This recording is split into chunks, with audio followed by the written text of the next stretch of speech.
Hi everybody, we're going to be reading this book, which is called Holes. It's on the Year 6 reading list, and it's actually one of my favourite books of all time. So every week we'll read a couple of chapters, and then we'll have a few questions about it as well. So, Chapter 1. There is no lake at Camp Green Lake. There once was a very large lake here, the largest lake in Texas. That was over 100 years ago. Now it is just a dry, flat wasteland. There used to be a town of Green Lake as well. The town shriveled and dried up along with the lake and the people who lived there.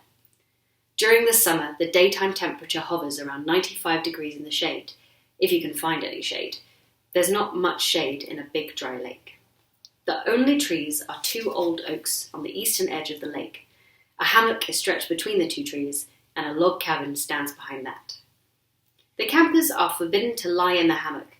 It belongs to the warden. The warden owns the shade. Out on the lake, rattlesnakes and scorpions find shade under rocks and in the holes dug by the campers. Here's a good rule to remember about rattlesnakes and scorpions. If you don't bother them, they won't bother you.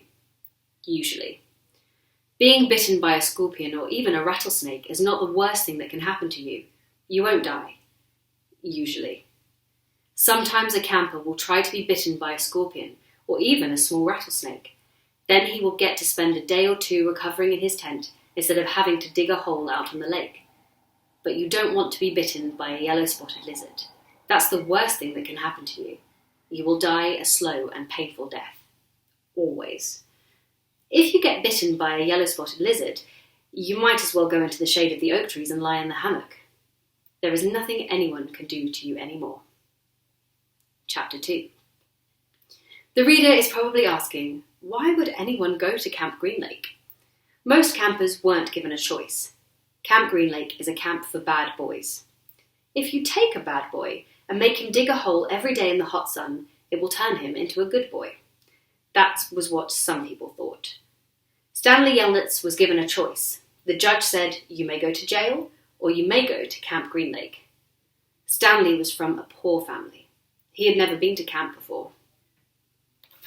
Okay, so what I would love for us to talk about this week is, what do we think Camp Green Lake is like? What kind of place is Camp Green Lake? If you can write a few lines or maybe a paragraph about what you think it is going to be, given the context that we've been given in the book, that would be amazing. And we'll talk about it next week. So make sure you comment and ask any questions below, and then we can have a big discussion next week when we reach chapter 3.